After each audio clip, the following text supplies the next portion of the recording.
한국기독교총연합회를 비롯한 보수교계가 문재인 정권 퇴진을 주장하는 기도회를 열었습니다. 기도회 이름은 빌렸지만 사실상 정치 집회였다는 지적이 일고 있습니다.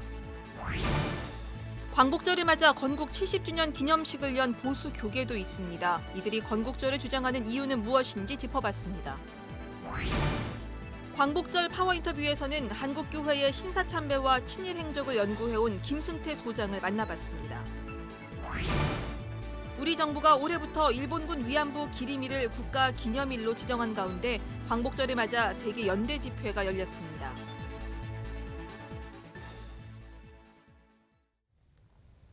여러분 안녕하십니까? CBS 뉴스입니다. 광복절인 오늘 한국기독교총연합회를 비롯한 보수교계가 서울 대한문과 광화문 광장에서 구국기도회를 개최했습니다. 이들은 예고한 대로 문재인 정권 퇴진을 주장하며 사실상 정치 집회를 열었습니다. 이순규 기자의 보도입니다. 서울 대한문 앞에 태극기와 성조기가 함께 나부끼고 문재인 정권 퇴진 구호가 난무합니다. 한국기독교총연합회가 주최한 구국기도회에 참석한 천여 명의 참석자들은 지금의 대한민국은 풍전등화 상태라며 옛날 이스라엘 민족이 미스바에 모여 기도했던 것처럼 한국교회가 나라를 구하기 위해 나서야 한다고 주장했습니다. 하지만 기도회가 열리는 곳곳에서 문재인 정부 규탄 서명을 받는 등 기도회 형식은 빌렸지만 사실상 정부 규탄 대회나 다름없었습니다. 이들은 다음 달 열릴 예정인 3차 남북 정상회담과 종전선언 논의 등 한반도에 부는 평화의 바람을 적화 통일로 가는 과정으로 규정지었습니다. 나아가 평화협정 체결을 하면 한미 동맹이 무너지고 주한미군은 떠나게 될 것이다. 이와 동시에 외국 자본이 빠져나가면서 우리 경제는 무너지고 문 대통령이 18대 대선 후보 때 공약한 낮은 단계 연방제로 갈 것이다. 그러면 나라는 적화되고 말 것이다. 강사로 나선 한사랑 선교회 김한식 목사는 최근 국무회의를 통과한 국가인권정책 기본계획을 막지 못하면 대한민국이 공산화가 될 것이라는 등 다소 무리한 주장을 쏟아내며 문재인 정권의 퇴진을 외쳤습니다. 예수님이다, 구원이시다. 그럼 걸린다 그 뜻이에요. 그런 법이 어디 있습니까? 이런 정권은 퇴진해야 하는 것입니다. 이런 정권은 물러가야 하는 것입니다. 한기총 대표회장 엄기호 목사 역시 국가인권정책 기본계획을 언급하며 문재인 정부가 죽는 선택을 하지 말고 사는 선택을 해야 한다고 주장했습니다. 동성애 성소수자들 우리 사랑합니다. 보호합니다. 우리도 지켜주고 싶습니다. 그러나 동성애만은 안 된다는 것입니다. 왜 동성애는 하나님의 법에 어긋나기 때문인 것입니다. 한편 선거법 위반 혐의로 항소심에서 징역 6개월에 집행유예 2년을 선고받은 정광훈 목사는 대한민국 건국 70주년 기념식을 주도했습니다. 전 목사는 오늘은 건국 70주년이라며 그 누가 뭐래도 광복이 아니라 건국이라는 주장을 펼치며 건국절 논란을 부추겼습니다. 일부 보수교계가 개최한 정권 퇴진운동과 건국절 기념식, 광복절에 적절하지 않은 집회였다는 지적이 일고 있습니다. CBS 뉴스 이승규입니다. 앞서 전광훈 목사 측이 건국 70주년 기념식을 열었다고 전해드렸는데요. 올해 광복절에도 건국절 논란이 불거지면서 이런 소모적 논쟁을 끝내야 한다는 주장이 힘을 얻고 있습니다.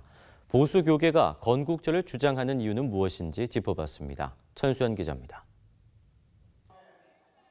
건국절 논란은 대한민국 건국의 시점을 언제로 보느냐에 대한 진보와 보수의 견해 차이에서 출발합니다. 진보 진영은 대한민국 건국의 시점을 1919년 4월 상해 임시정부 수립일로 보는 데 반해 보수 진영은 국가의 3요소인 국민과 영토, 주권을 갖춘 1948년 이승만 전 대통령의 정부 수립으로 보고 있습니다. 논란을 의식한 듯 문재인 대통령은 이번 광복절 경축사에서 광복 73주년이자 대한민국 정부 수립 70주년에 맞는 매우 뜻깊고 기쁜 날이라며 정부 수립이라는 중립적 표현을 사용했습니다. 하지만 자유한국당은 논평을 내고 문재인 정부가 1948년 8월 15일 대한민국 건국이란 사실을 부정한다며 공세를 펼쳤습니다.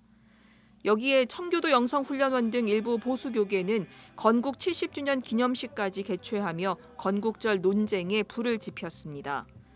지난 2014년 건국절 제정 찬성 100만인 서명운동을 펼치기도 했던 한국기독교총연합회 등 보수교계는 이승만 대통령에게 건국 공로상을 수여하는 등 1948년 건국론에 적극 동참해왔습니다. 이들이 1948년 건국을 주장하는 배경에 대해서 역사신학자인 느헤미야의 배덕만 교수는 과거 기독교계의 친일 행각을 정당화하기 위한 선택이라고 지적했습니다. 1919년 임시정부를 대한민국의 시작점으로 삼을 경우 일제치하 당시의 보수교계가 저지른 친일 행각에 대한 책임을 져야 하기 때문이라는 겁니다. 일제치하의 그 친일 그룹들이 반민족적 행위를 했던 역사들이 30년 동안 그 고스란히 있었고, 그게 부각될수록 일제치하에서 친일했던 세력들, 그다음에 그 사람들이 건국의 주체가 됐던 것들이 정통성을 갖기가 되게 어렵죠. 건국절 논란은 소모적인 이념 논쟁인 만큼 중단해야 한다는 의견이 힘을 얻는 가운데 보수교계가 건국절 제정 운동에 나서는 게 과연 적절한지 돌아봐야 할 것으로 보입니다. CBS 뉴스 천수연입니다.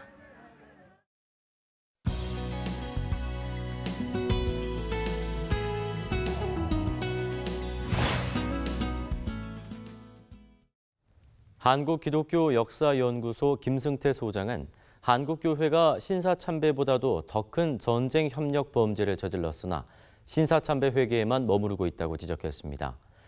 8.15 광복절 73주년을 맞아 CBS-TV 파워인터뷰에서는 한국교회의 신사참배와 친일 행적을 연구해온 김승태 소장을 만나 한국교회의 친일 행위 내용을 들어보고 일제 청산을 위한 바람직한 방향을 살펴봅니다. 박성석 선임 기자입니다. 안녕하십니까? 네, 안녕하세요. 오늘이 8.15 광복절 73주년인데요. 우리 소장님 보실 때 한국교회의 일제청산 제대로 됐다고 평가를 하시는지요? 저는 평소에도 그렇고 그때나 지금이나 한국교회가 일제청산을 제대로 하지 못했다고 생각을 합니다. 그렇게 된 데는 당시에 그 교회 지도자들이 친일 행각을 했던 분들이 그대로 주도권을 쥐고 있었기 때문에 그렇게 됐다고 생각하고, 물론 개인적으로는 하나님 앞에 그리고 개인적으로는 회개를 했을 거라고 생각합니다. 하지만 그건 그것만으로 충분한 게 아니거든요. 민족과 역사 앞에서 정말 철저한 그런 반성과 회개를 하는 것을 공표해야 됐었는데 그런 행위는 거의 없었습니다. 일제시대 당시 목회자들이 많은 친일을 했을 텐데요. 그들이 어떤 친일 행위를 했고 또 교단적 차원에서 한 친일 행위는 어떤 게 있는지 좀 말씀을 해 주시죠. 당시에 친일 행위를 한 그런 분들은 굉장히 유능하고 교회뿐만 아니라 사회에서도 굉장한 영향력을 갖고 있는 사람들이었습니다. 만약에 그렇지 않았다면 일제가 그들을 이용하지도 않았겠죠.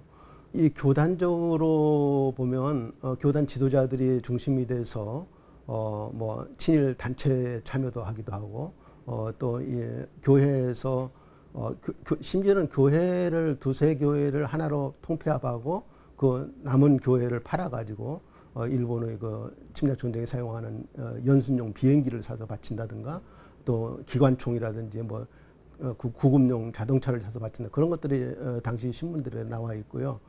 그리고 각 교회마다 애국반이라는 걸 조직을 해서 이제 그 일제가 시키는 뭐 위문대를 만든다든지 어떤 헌금을 하게 한다든지 이런 일들을 그 침략 전쟁 협력을 했던 거죠. 교회를 들어서 그리고 뭐 때때로 이제 뭐 애국 연성회라든지 또는 시국 강연회라든지 시국 기도회라든지 뭐 이런 것들을 개최를 하고 심지어는 중요한 그 인사들 가운데 그 징병징용 유세를 다닌 분들도 있어요. 그래서 그런 것들은 정말 우리 민족과 역사 앞에도 반성하고 회개를 해야 될 그런 중요한 문제들입니다. 한 가지 궁금한 게 혹시 당시 찬송가 내용 중에 친일 행위를 미화하는 그런 가사의 찬송가는 혹시 없었는지요? 친일 행위를 미화하는 새로 지은 찬송가는 있기가 어려웠지만 기존에 있던 찬송가에서 하나님의 주권, 하나님의 왕권, 그리고 그리스도의 그 재림 뭐 이런 것들 가사가 들어있는 그런 찬송가는 전부 이 가입표에서 지우게 하거나 먹물로 지워서 부르지 못하게 했습니다.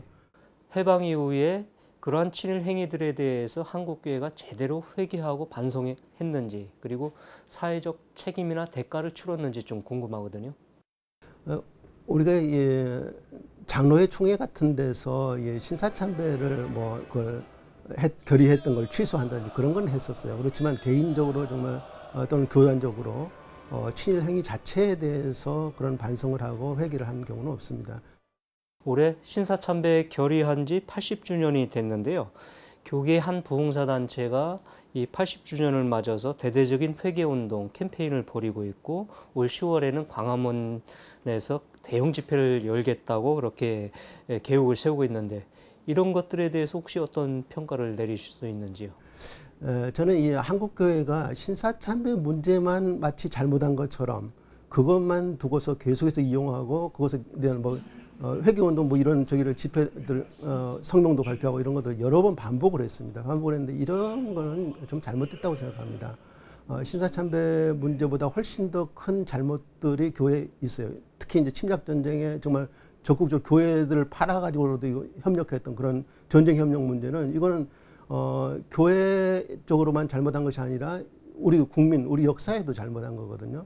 그래서 그런 것들을 회개해야 되는데, 그런 것들에 간과하고 신사참배 문제만 가지고 이렇게 하는 것은 저는 부당하다고 생각을 합니다.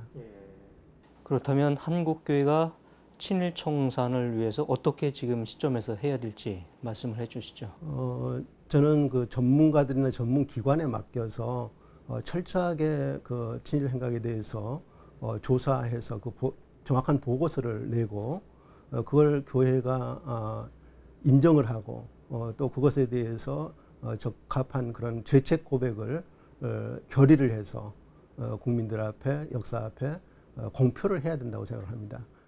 예, 소장님 오늘 말씀 고맙습니다. 감사합니다. 우리 정부는 올해부터 8월 14일 세계 위안부 기림일을 국가기념일로 지정해 첫 국가기념식을 개최했습니다. 고 김학순 할머니의 증언으로 피해 사실이 드러난 지 27년이 지났지만 아직 일본 정부로부터 공식 사과를 받지 못하는 상황 속에서 광복절인 오늘 세계 일본군 위안부 기림일 맞이 세계 연대 집회가 열렸습니다. 우효셉 기자입니다.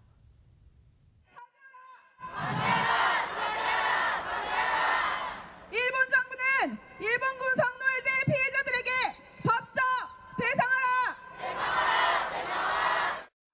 제73주년 광복절, 일본군 위안부 문제 해결을 촉구하는 시민들의 목소리가 여느 때보다 더 크게 울려 퍼집니다. 제1348차 정기 수요 시위가 세계 일본군 위안부 기림일을 맞아 세계 연대 집회로 열렸습니다. 집회 현장을 찾은 3천여 명의 시민들은 위안부 피해 할머니들의 사진을 들고 해방 후 73년이 넘도록 해결되지 않은 피해자들의 고통에 공감하며 그들의 아픔과 눈물을 잊지 않겠다고 다짐했습니다. 일본의 공식 사과와 법적 배상, 화해치유재단 해산도 요구했습니다. 37도가 넘는 폭염 속에서도 90이 넘은 고령의 피해자들은 집회에 참석해 시민들과 함께했습니다. 두면 다시 이런 일이 없어야 되고 하기 위해서 열심히 200년 살겠습니다. 200년까지 살아서 여기 가서 저 하늘의 할머니들한테 가서 내가 여러분들과 같이 해결하고 왔다 하도록 해주시겠습니까? 특별히 이날은 이라크와 코소보 등 세계 분쟁 지역 전시 성폭력 피해자들도 참석해 위안부 피해자들과 마음을 나눴습니다. وقالك نجاح تبدا سخوفا انينا راسها تان هو حقوقي خوهم نبريا بس وجدل قالك نجاح تبدا سخوفا انينا ودعماك قالك اش ما كريا ازيك شوانم از بشتيك محساوي كريم اخو قوي ديت ومثالك شوان. 한편 정부는 일본군 위안부 피해 사실이 처음 공개된 지난 1991년 이후 27년 만에 처음으로 세계 위안부 기림일을 국가기념일로 지정했지만 남은 피해 생존자는 이제 27명에 불과합니다. 27년 전 김학순 할머니의 용기 있는 고백은 역사와 정의를 바로 세우는 전국민적 평화의 외침이 되어 이곳 일본 대사관 앞에서 힘차게 울려 퍼졌습니다. CBS 뉴스 오효셉입니다.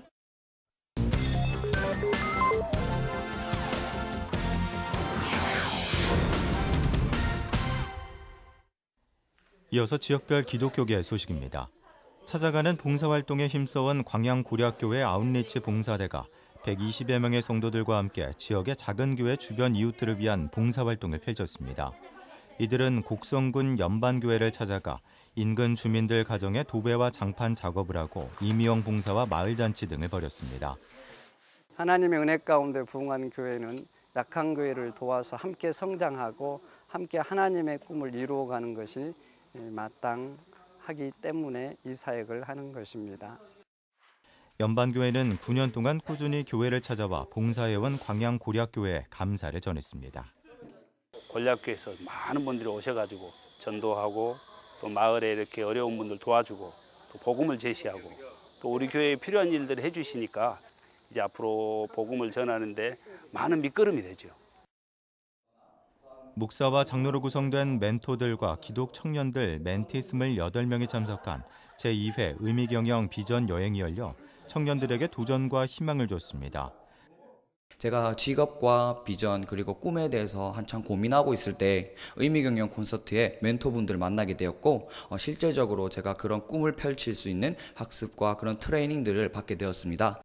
의미경영 콘서트는 다음 세대를 위한 사역자들이 청년들에게 멘토를 연결해 줌으로써 비전을 품게 하는 사역입니다.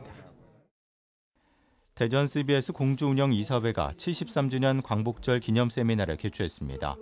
전 민족통일학회 회장을 역임한 공주중앙감리교회 이성구 장로는 우리는 예수님을 따라 개인주의와 이기주의에서 벗어나 섬김과 나눔을 더 실천해야 한다고 강조했습니다.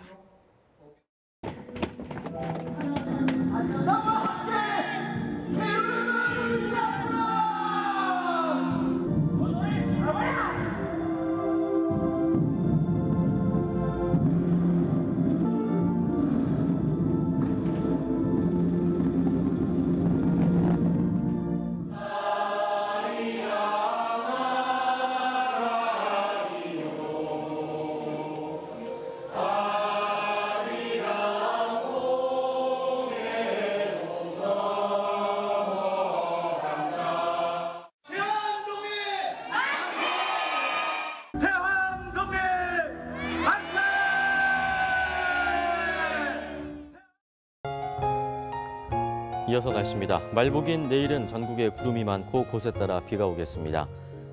아침 최저 기온은 23도에서 27도, 낮 최고 기온은 26도에서 35도로 예상됩니다. 뉴스를 마칩니다. 고맙습니다.